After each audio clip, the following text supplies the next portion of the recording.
Assalamualaikum warahmatullahi wabarakatuh.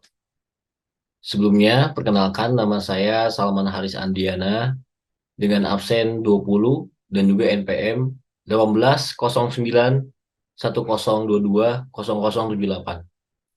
Di sini saya ingin mempresentasikan sebuah presentasi analisis hadis untuk mata kuliah Maharatul Qiraah Fosli kelas C dan diampu oleh dosen pengampu Pak Dr. Tubagus Khairu Nugraha, M.Hum.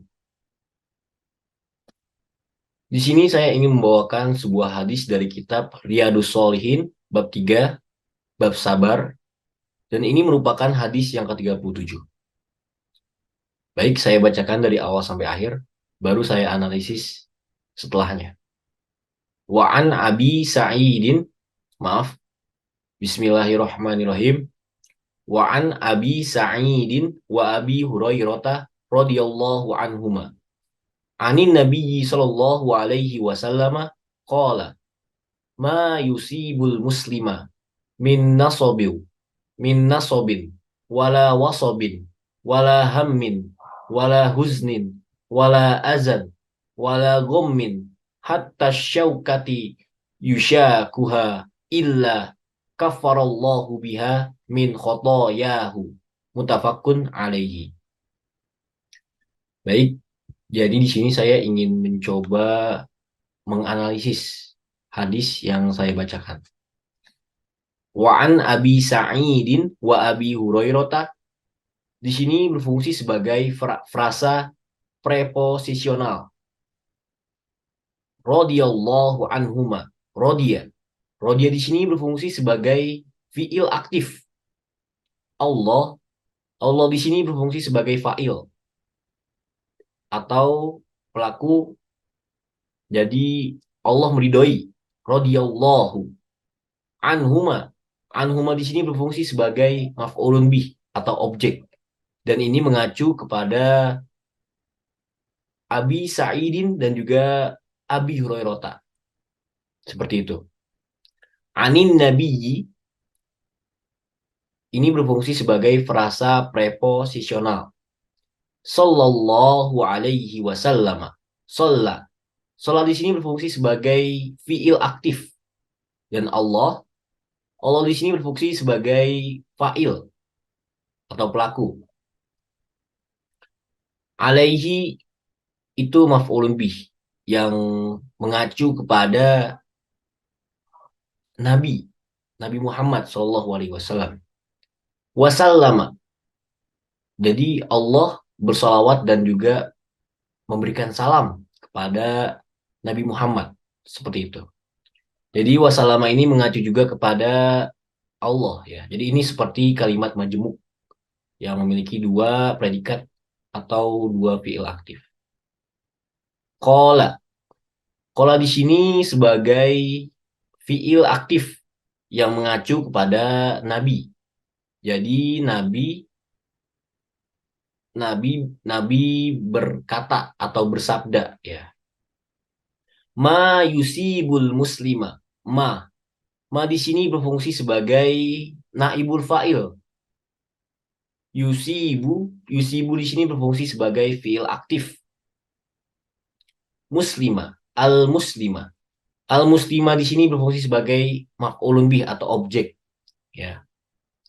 Lalu berlanjut min nasobin, kita lanjut, wala wasobin wala hammin wala huznin wala aza wala gommin hatta syaukati yushakuha illa kaffarallahu biha min khotoyahu.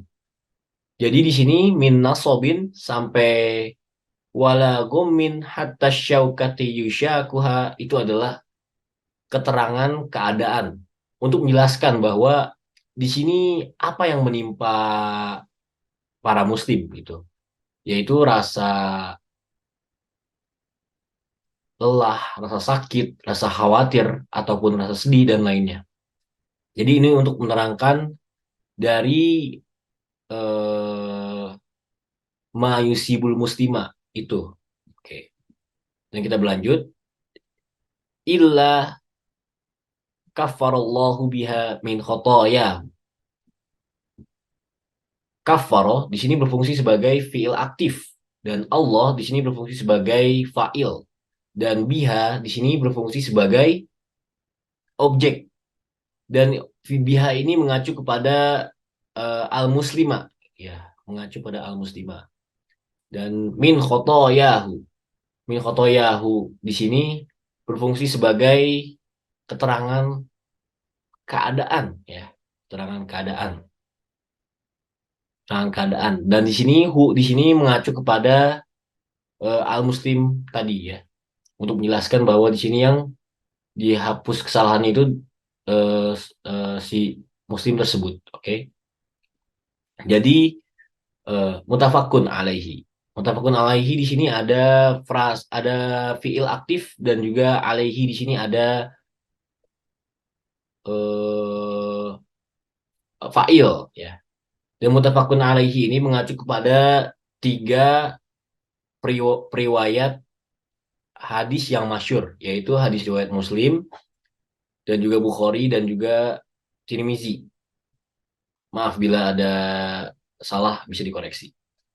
Baik, di sini saya ingin membacakan terjemahan dari hadis tersebut.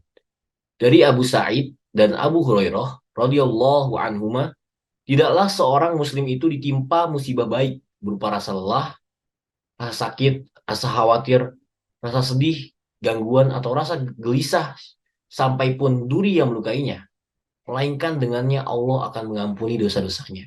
Muttafaqun alaihi. Jadi di sini ada hikmah hadisnya. Saya ingin menjelaskan.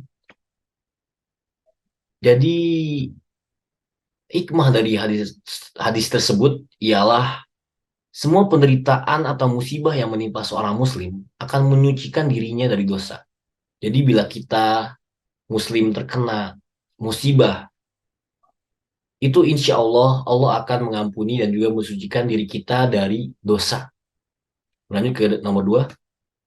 Allah akan mengampuni hambanya yang terkena musibah apabila ia mampu bersabar dengan musibah tersebut.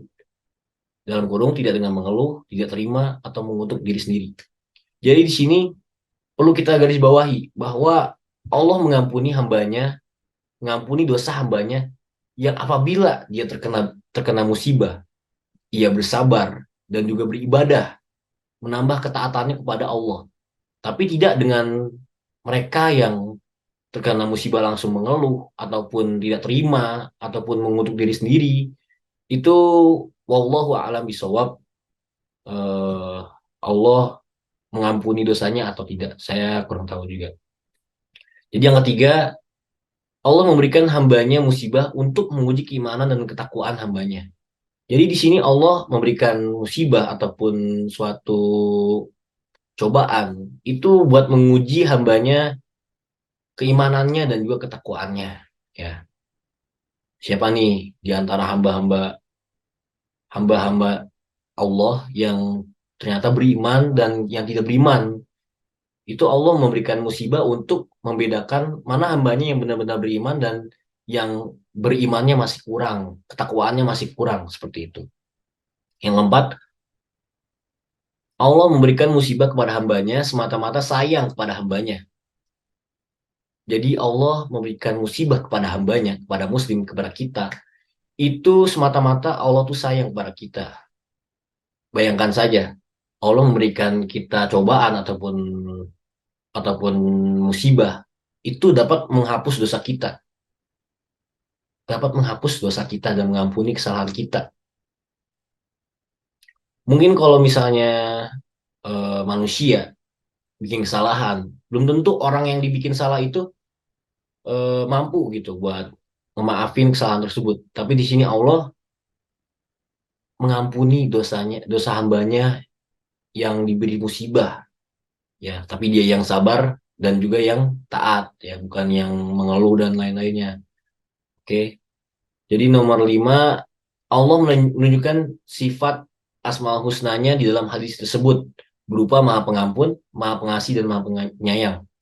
Di sini Allah menunjukkan bahwa Allah merupakan yang Maha Pengampun, ya. Allah Maha Pengampun. Allah di sini memberikan musibah dan dan ia memberikan musibah itu semata-mata untuk menarik, membersihkan hambanya dari dosa-dosanya atau mengampuni dosa-dosa hambanya gitu ya. Di sini Allah menunjukkan Allah ini maha pengampun ya, dan Allah maha pengasih. Di sini Allah mengasihi hambanya dengan memberikan cobaan, memberikan musibah. Tapi di situ terdapat nilai nilai kebaikan bahwa Allah itu menguji hambanya yang benar-benar sabar dan juga benar-benar taat seperti itu. Dan di sini Allah maha penyayang. Allah semata-mata memberikan musibah kepada hambanya karena Allah sayang. Allah ingin hambanya lebih taat dan juga ingat kan kepada Tuhannya yaitu Allah Subhanahu Wa Taala. Bayangin kita misalnya udah lama nggak main dengan teman kita, pasti teman kita kadang-kadang yang kangen ataupun udah lama nggak main ngechat kita ataupun mungkin nelpon kita. Allah juga mengingatkan hambanya dengan cara memberikan musibah itu biar hambanya itu ingat lagi pada Allah dan juga taat kembali pada Allah Subhanahu Wa Taala. Dan yang terakhir yang keenam, kita senantiasa harus bersabar dengan segala cobaan atau musibah yang diberi Allah Subhanahu Wa Taala. Jadi hadis di sini eh, hikmah yang paling bisa kita ambil yaitu kita harus bersabar, tabah terhadap cobaan ataupun musibah yang diberikan oleh Allah Subhanahu Wa Taala. Karena semata-mata Allah memberikan itu karena sayang pada kita dan juga untuk menguji kita. Jadi seperti itu. Hikmah hadis yang bisa saya sampaikan kepada kalian semua.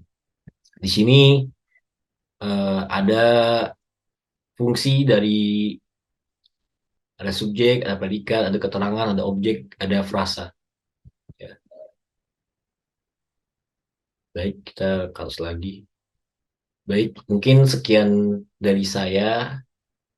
Mungkin ini yang bisa saya bawakan dan juga saya sampaikan dari hadis yang saya bawakan. Maaf bila ada kekurangan atau kesalahan. Di sini saya masih belajar dan juga eh, membawakan presentasi ini dengan sepahaman saya dan juga apa yang saya pelajari dari mata kuliah Maharatul Qiraah Fasli. Sekian dari saya. Wassalamualaikum warahmatullahi wabarakatuh. Terima kasih.